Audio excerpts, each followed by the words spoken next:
Welcome to Wayward Writers. I'm senior literary agent and author Heather Cashman. I'm author and writing coach Stephanie Bearce. And I'm author and writing coach Nicki Jacobsmeyer. Our mission is to nurture and enrich established writers throughout their publishing journeys. We welcome all genres, age groups, and publishing paths through video podcasts, online webinars, in-person retreats, and more. We're here to help you conquer your path. Welcome, everybody. We're excited today to have with us Wendy Dale, and we're going to be talking about Memoir, which I'm actually really excited about because it's not exactly a memoir, but I'm writing a nonfiction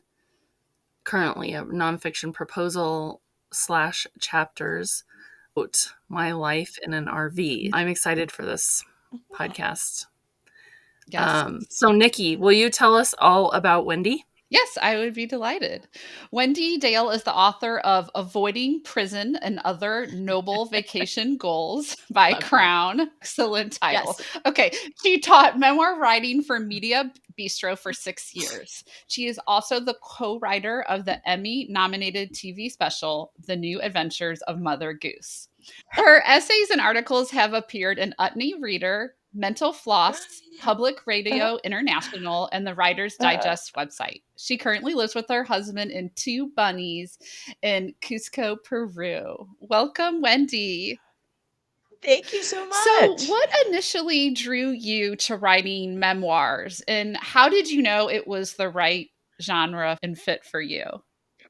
Yeah, I really always wanted to be a novelist. I grew up reading books, loved novels, spent more time with novels than I did with human beings in high school and junior high. Loved the idea of being a novelist and thought, well, this is a stepping stone to being a novelist, because I thought, well, how hard can it be to write about your own life? So that was the huge mistake, thinking that this would be easy. But I really did think it was a stepping stone to novel writing. And I never really got around to writing novels because I got obsessed with memoir. That's awesome. That is really interesting. I think that we often do that I see people do the same thing with picture books. They're like, I want to write, so I'm going to start easy with a picture book, and years later, you're still trying to write picture books. But anyway. It's like killing your darlings in a novel or any book, right, is really hard. And then I'm just thinking about this. As a memoir, like, they're all your darlings. Every is your darling because it's your life. It's a memoir.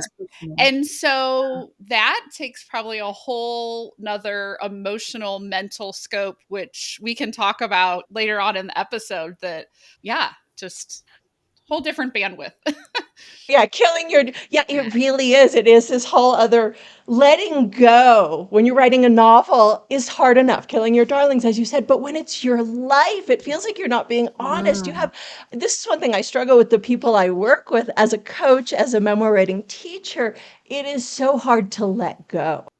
And turning what actually happened to you into plot is really tough to do. And so I actually thought it would be way easier. I'm like, just write down what happened to you. No, it is so much more difficult. I compare the difference between novel writing and memoir writing to oil painting and sculpting. I actually think it's easier to start with a blank canvas. That would be novel writing. You only put down what you need. Now, obviously, you tweak it.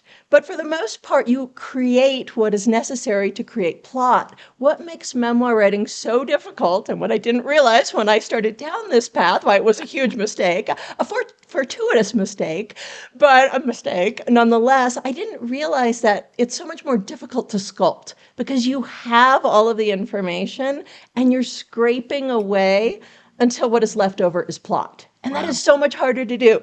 As you said, kill your darlings, right? But everything's your darling, but you still have to scrape things away. Yeah. Wow. Okay.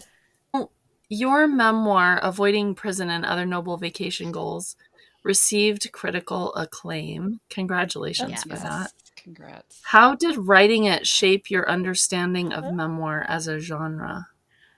It's a big question. Didn't. Oh, it didn't. Yes. Again, I went into memoir writing really not knowing what I was doing. And it was this huge learning experience for me, understanding that just because I'd lived through it, it didn't make for a good story. A lot of people now consult. They come to me and ask me memoir writing questions. I'm known as an expert in memoir structure. And so they often go back to this book and say, well, okay. And I always have to have a little bit of a disclaimer because I'm like, well, I read that book in my 20s. I studied structure for 20 years after that, even longer, actually, really understanding what makes all memoirs work. So this was my first test case, right? I thought I was just writing funny stories down and people would buy that. I think a lot of people are attracted to memoir because they're told, people say to them, you have so many interesting stories. You should write a book. And I felt the same. I was one of those people, but I didn't understand that lots of interesting stories don't add up to plot. And so this was the first learning experience for me. I first wrote this manuscript and no one wanted it because it had no structure. So this was this big learning experience for me in writing this book, that interesting stories actually aren't enough. You have to turn that into plot. So I did eventually, but I'd only figured out structure for one book. So I went on this journey to understanding how structure works in all memoirs. So that actually was very exciting to me. So it did lead to that journey, but it was quite unintentional. May I ask an off-script question? Okay. Please. Yeah, and if you don't want to answer it, just tell me and this never happened. So you said that memoir is very attractive for people to read, which I totally agree. And I find that I run into a lot of authors, and some of them are new, some have been writing for a really long time, are very interested in writing memoir because they think they have interesting stories to tell. I guess my question is, I think, which is good, we all think we have interesting stories to tell, right? And that somehow our life might be unique. And I do agree. I will say that we all do have unique lives and unique stories and different experiences with maybe a same truth. But how do you determine if what you really have is a marketable memoir that other people want to read, as opposed to A journal for your family? Yes, thank you. Because I think I come across that a lot when I talk to writers, and you're an expert. So how do you coach people to navigate which is which? Please. Marketable is such a tough concept, right? Like, who thought that hiking the PCT, right? Cheryl Strayed's so marketable, right? Huge audience for that, right? So I think this is the big question publishers have. What is marketable? What's going to sell? And no one really knows. And so I have a client recently, and she's like, so can you promise me I'm going to have a bestseller? And I was like, no, I can promise you're going to write a really good book. So I don't know what's marketable. I don't know that anyone does. All I can do is help people write good books. And I think there is a lot of crossover there, right? Books sell by word of mouth. A good book tends to be a marketable book. So the question, who should write a memoir? Is my life interesting enough? Is actually, I don't think interesting stories actually make the best memoirs necessarily. I really don't. You need a book that makes sense to your reader. If you were just putting down a bunch of stuff you lived through, as interesting as your stories may be, I have so many people who come to me and they've lived in these fabulous places and they have these crazy adventures. But their crazy adventures are actually getting lost on the page because they're confusing their reader. They're confusing their reader. Why? Their reader doesn't understand why they're bringing up this story. Because the last story they told had nothing to do with the story they're bringing up. And that's what structure really is. Yeah. Structure is logic. Structure is telling your reader what this story here has to do with the story you just told them. And so the problem I see with plot, the lack of structure I see in memoirs is usually due to people sticking a bunch of stories together and thinking that that is a bigger story. And it's really not. We need a through line, just like a movie. No one's going to go to a movie and someone says, what's that movie about? This guy did all this crazy stuff. He did crazy stuff in Morocco and he did crazy stuff in Turkey. And it's really interesting because he did lots of crazy stuff and he has fabulous stories. no one's going to go see that movie. And it's the same thing with a memoir or a blog, right? Exactly. And people come to me with their blog postings. Some people paste all their blog postings together and think that that's a memoir, and it's just not. So what makes for a good memoir for me really genuinely is having structure, is having that single through line, connecting your stories so that your reader isn't confused. Your reader's going, oh, this is a full book. This is a single story with sub-stories. It makes sense why you're telling me this story based on the previous story you just told me. So that's structure. That is really important. And the other thing really is your narrative voice. So I told you it was going to be a long answer. I'm almost done. Right? So I tell my students, I tell my clients that structure is like the structural engineering in a house. If you don't have it, you don't have walls. No one's going to see. The prose is why people buy books. It's the beauty. It's the furnishings. It's the color of paint on the wall. It's the paintings. It's the beautiful sofa. It's the view. That's your prose. No one's going to buy your book because your structure is incredible. Structure is just holding the house up and making sure you have walls, right?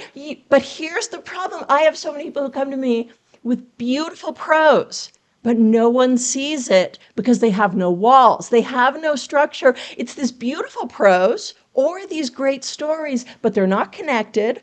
And so the prose gets lost because the reader is so confused trying to figure out what's going on and why the writer just brought this up, because it has nothing to do with what they brought up on the previous page. That beautiful prose gets lost. So that's why these work together. No one's going to buy a book because you have incredible structure. Structure is just necessary to make sure you have walls so that people notice your beautiful prose. I think that's so wise. I love that explanation. It leads me into, I had in looking at all your information, I noticed that everybody tells you to just write a crappy first draft, just put it out there.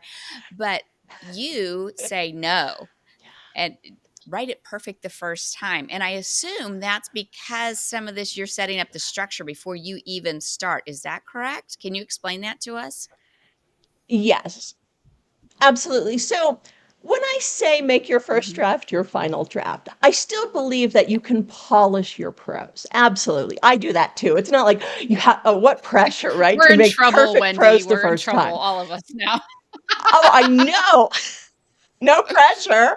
But what I mean by that, see, I love prose so much. And it kills me, speaking of killing your darlings, it kills me to write hundreds of pages that aren't working at a structural level and throwing them out and then starting over, basically, writing draft after draft, using prose to figure out your plot is what so many people do. That is incredibly painful to me, to throw out things that I love, but I have to throw out because they're not advancing the plot.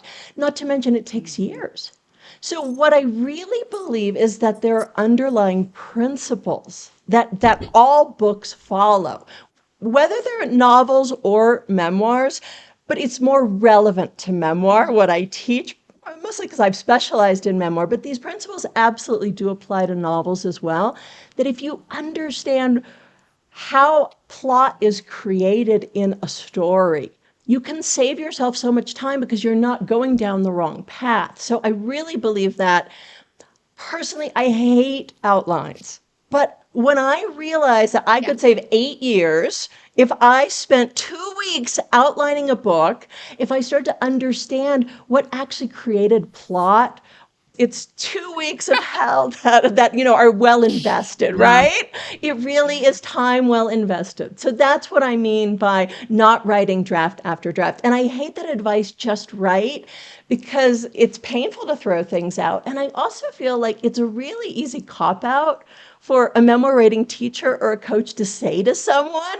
It's kind of like, well, I don't really have any advice for you. So just write. So that's why I don't believe in it. When you think about it, we can, as writers, use it as a cop-out. Like, I was just thinking about a thriller novel I'm going to write. And sometimes, and I think maybe this will help our audience too, if they're in the same boat. Like, a lot of times I think I'm not writing because I'm not writing. So that was a lot of rights I just said. Correct?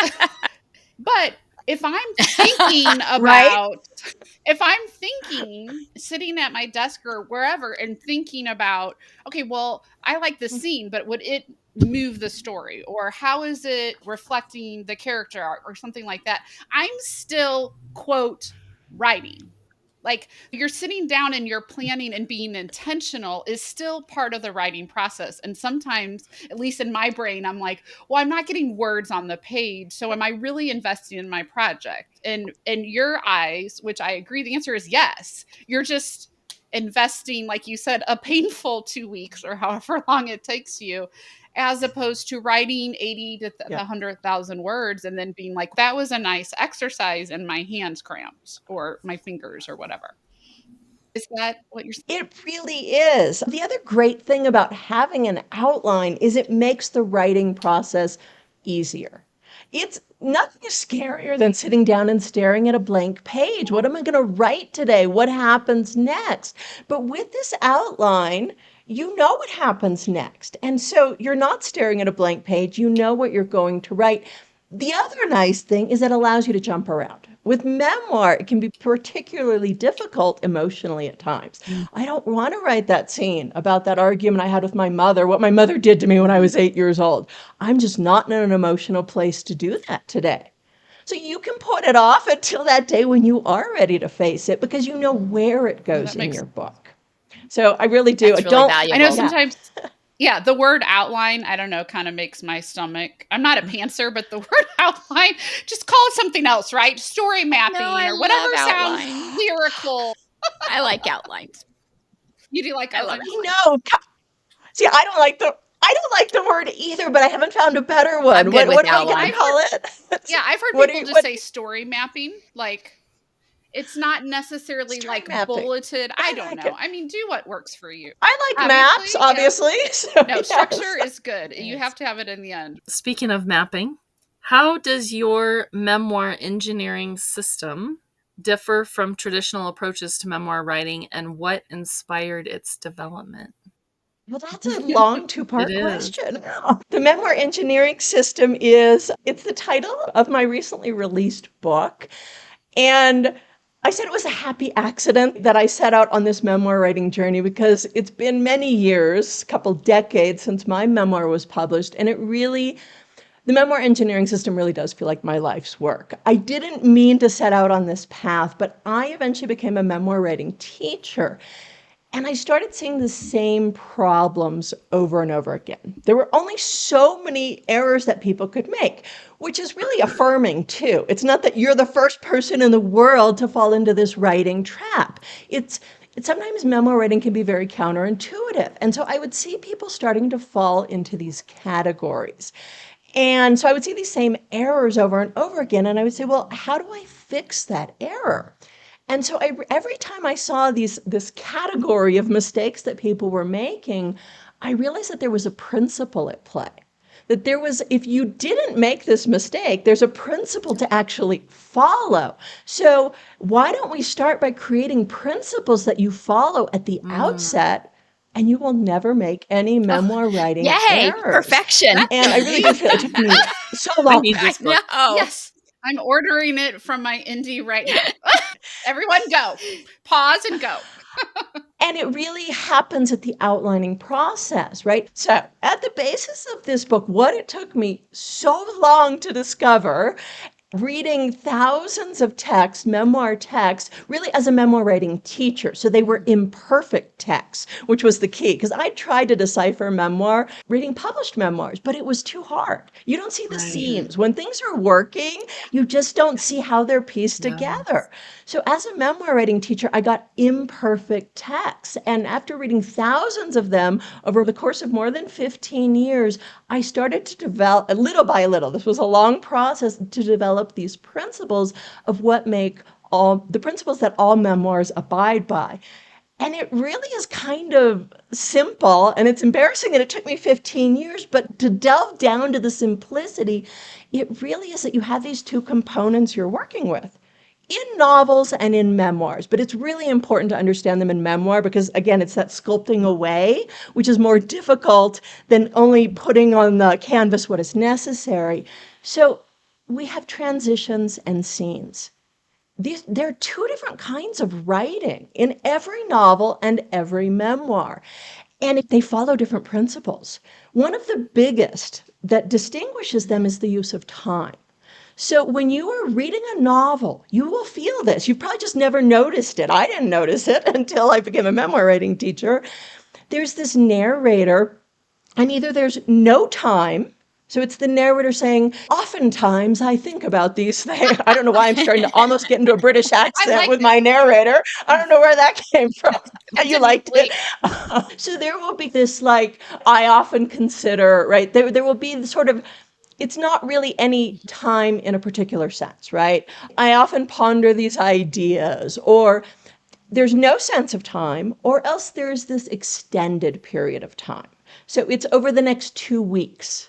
So this will be in novels or memoirs over the next month, right? So that is how you tell transition writing from scenes. And the minute you get into a scene, it's as if all of a sudden you're there. Scenes are where you transport your reader. And so all of a sudden your reader is there with you.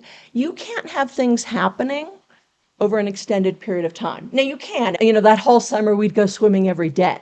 But that doesn't transport your reader this image of you swimming every day. It's one day we went to the pool. Do you feel the difference in that single sentence? The time has changed. It's shifted. You have given me a specific point in time, and that indicates to your reader that they're getting a scene. It also indicates to your reader that something will happen. That one day we went to the pool.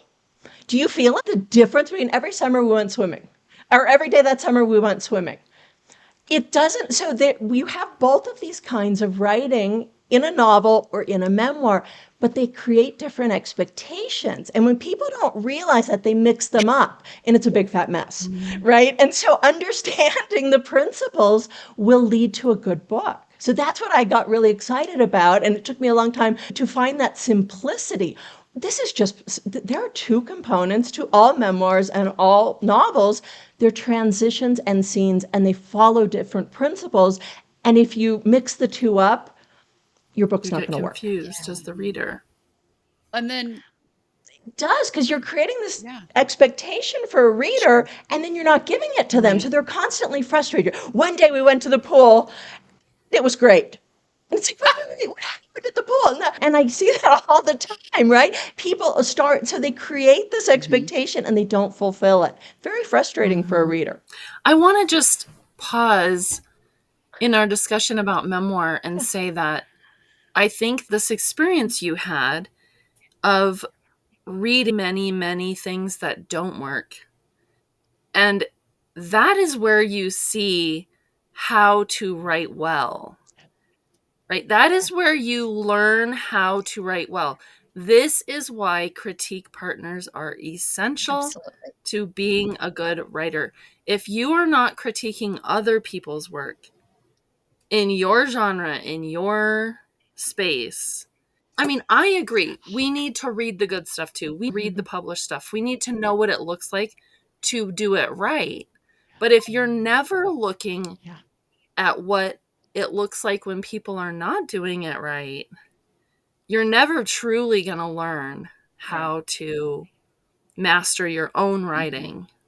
I tried to see this in published memoirs, and I didn't. It was by going, how would I fix this mistake? That I learned how all memoirs needed to be written, the principles that they all follow. Absolutely. You learn so much more by seeing what isn't working. Like you said, you see what's not working, but then also, right, taking it a step further and not just being like, well, this isn't working, but why isn't it working, right? Your critique partner wants to know, obviously, but also for yourself.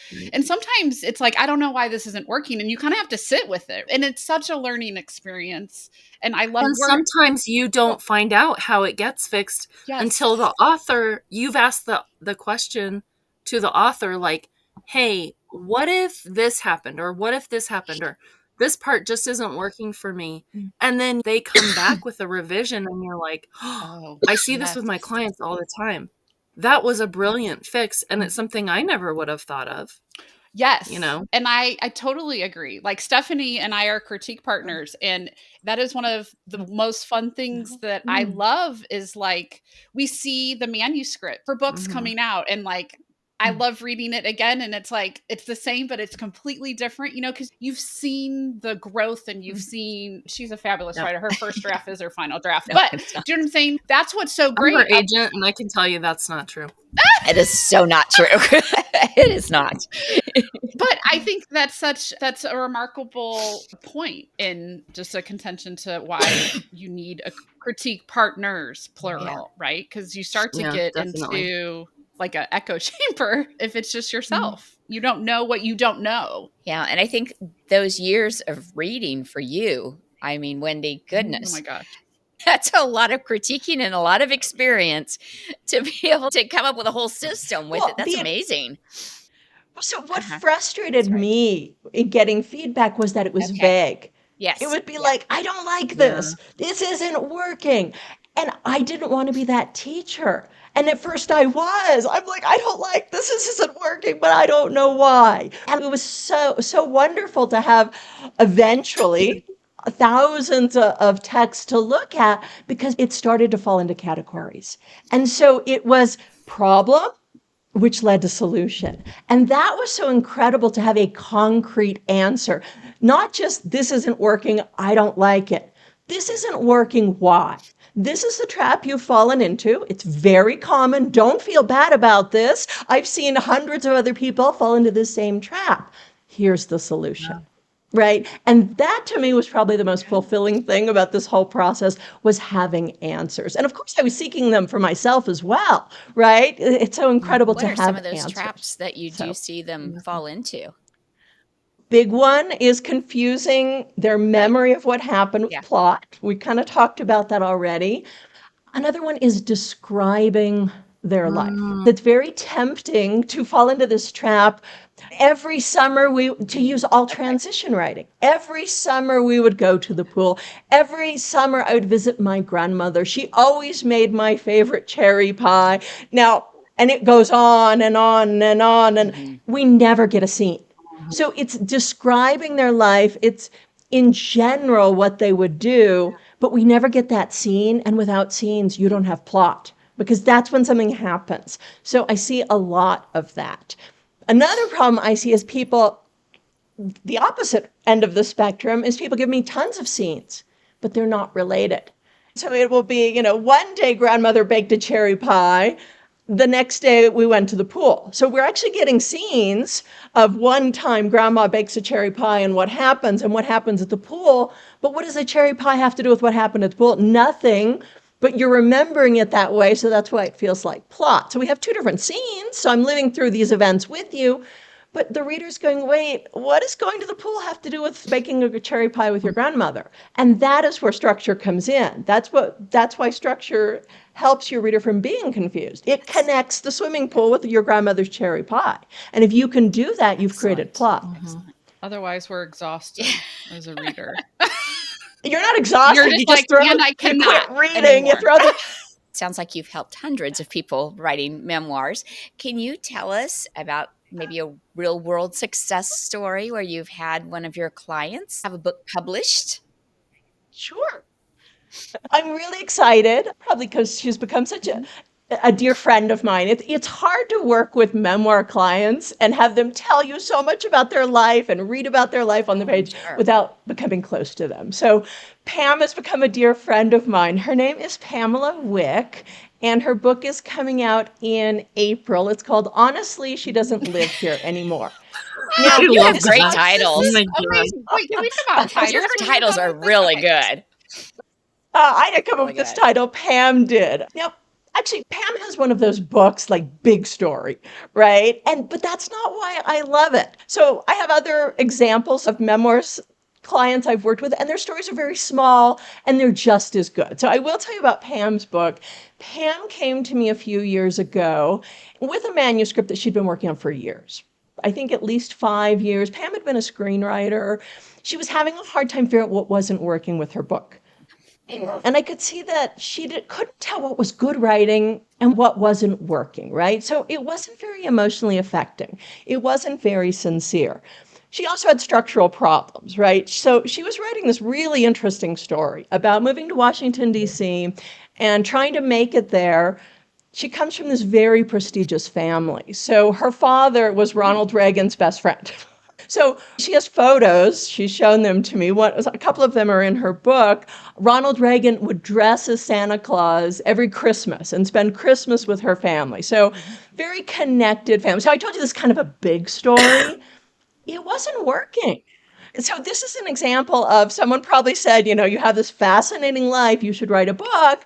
I get this manuscript and it wasn't sincere. She was missing great prose. She had some structural issues as well. Most people do. Structure is not intuitive. But we worked together. She became a dear friend of mine. Her book is beautiful. It's insightful. It's this rich story of kind of stepping out of her father's shadow, coming into her own. Yeah, there's a little Ronald Reagan in there, a little bit of some Washington dignitaries. That's not really the story. And so it really is her personal journey. It's beautifully written. It is coming out in April. So I've pre-ordered my copy. I can't wait to see it. So that's Pam's story. On the other end, just another recent book that came out last year. It was voted by The Guardian. I want to say one of the best, I think it was one of the best Australian reads. I'm gonna get it wrong. It's doing really well. And I hope I get the title right because so let's see if you guys like this title. It's called Loving My Lying, Cheating, Dying Husband. Okay. What do you think? I'm intrigued. You have great titles. Yeah, okay. And who is the author of this fabulous title? So this is Kirsten Piltz. This is published by Affirm Press. Kirsten, it has more of an everyday story. It's just about a marriage gone wrong, basically, right? So it's the story of this relationship. She is a beautiful prose writer. To her credit, English is her second or third or who knows what language. She's one of those polyglots. German is her first language. She lives in Australia. So beautiful prose and just this rich book that tells the story. She's just a gorgeous prose writer, but she had structural issues like most people. So you think it's a story because it's what you remember happening, but it's not yet plot. So her book came out last year. It's a beautiful read. Go buy a copy. Congratulations. That is fun. Yes. Success stories are always fun to hear about. Wendy, obviously, memoir writing involves sharing these deep, personal, sometimes dark stories. So, how do you coach writers to balance their vulnerability with craft? Many years ago, before I became a memoir writing teacher, I was just listening to an NPR interview, and Tobias Wolff was being interviewed. And I'm going to probably butcher his quote because it was radio, right? And I erased to write it down, and I'm going to paraphrase what I remember him saying. And he said, "You should write about what hurt you the most, but only after it's quit hurting you." And so I think that's the balance you're looking for, is you want to be vulnerable and honest, but you don't want to bleed all over the page. You want to have processed it, because in processing what you've been through is the wisdom that you have to share with others. So that would probably be the best advice I could I give. love Yeah, that. that is really good. Yeah. And because you have that wisdom, you were saying one of the things that you see the most is this problem with structure. And I've been thinking about you saying that. I guess I'm a very thematically driven person and I connect everything to theme, but in a novel, in a memoir, in any kind of real writing, you always begin giving the reader this kind of unity of the one thing that they're going to learn throughout the book. To me, that's the theme, right? I mean, just to use my nonfiction book as an example, Yeah. the reality is it's about living life in an RV, but it's also just about life. Yeah. And it's really about my life as a nonconformist. And so I love it's it. this idea of you don't have to do what other people tell you to do. And you don't have to be what other people tell you to be. And I didn't know what the book was going to be about until I knew that was what the book was going to be about. And now every scene that I write And every story I tell, it has Yeah, this kind informs of that, right? yes, it informs it. Everything is now seen through that lens. And I think that, like structure, you have to know, what are you saying? What is this book saying to people? But the whole point is, like structure, you need this kind of question that is going to follow through, and then at the end give the reader the satisfaction of, this is what I learned by reading this book, even if it's not spoken in word, on the page. And how does it apply to my life as the reader? That's what Right. you're also, isn't it, in the end? So I 100% agree with you, Heather. I have people get there a different way. I think it's really challenging to get there and say, okay, now every scene of yours has to be about being a nonconformist. That's really Right. hard. And it doesn't necessarily, it's not the only way to get to plot, right? And so I have people get there a different way. I say to them, your message is so important. You were writing this book because that matters to you. This is the message you have to share with the world. You know, you don't have to live on anyone else's terms. You can define life on your own terms. You don't have to be a conformist. That is so important to you that that message is going to infuse itself into the prose no matter what. Now, we call that subjective writing. I can talk about that in a minute, what that means. But so plot doesn't have to be created necessarily using such a tight theme. It really doesn't. You just have to let your reader know why going to the swimming pool was related to grandma's pies. That's what your transition is actually doing. Your transition is creating that idea that's going to connect these two events, these two scenes, right? And so it's actually easier. You might be being a little too hard on yourself with this thing that you're working on. You might be making it harder than it needs to be. Yeah, There it's are hard. lots of ways. That's all you need to do. It is hard. Yeah. So it really, more than anything, is telling your reader in the transition what the scene they just read has to do with the scene they're about to read, so they're not confused. That's really at its essence what structure is. I really like structure too. I like structure in writing novels. I find I write nonfiction and there has to be structure too. So I find it fascinating. I mean, I know that there has to be structure in a memoir, but I guess I'm just struggling I get theme and I get the transition structure and everything. So I'm just wondering. You're thinking more of like a big overall, like a novel. Yeah, I am. plot. Yeah. And I'm not, and you're not going And to have memoir's that not in a really like memoir. So that. skip me, go on. Next question. I could talk to you all day and learn more. This is so interesting. I know. Really, it is. What Thank about, you. do you have certain memoirists or books that you have that have influenced you and it's brought you to your ideas and philosophy of memoir writing? I wrote this book because it was information that I never found. So initially I wrote a manuscript, tried to submit to agents. I actually found an agent who said, you have a great narrative voice. You know nothing about structure. If you totally restructure this book, I will take you on as a client, many years ago. And so that was when I'm like, okay, what is this structure thing she's talking about? And I went to Barnes and Noble and spent hours in the writing section and bought every book I could. And I didn't find what I needed. And so this is really where I guess my journey began, even though I didn't realize it at the time. I really did want to understand structure, and I just didn't find the information anywhere. And so if there was a book that influenced me, strangely enough, it would be Sid Field. Now, he writes books on screenwriting. And the only reason this book influenced me was the idea that there are principles that all scripts rely on. That never occurred to me when I started writing seriously in my early 20s, right? And so the idea that there would be principles, that there would be a 3-act structure, that had never occurred to me. So if I had been influenced, it would be by that book with the idea that there are principles. Because in my early 20s, when I first started on this journey, I was like, just write. You'll figure it out. I really did think it was this wildly creative process. I didn't understand craft. I didn't understand structure.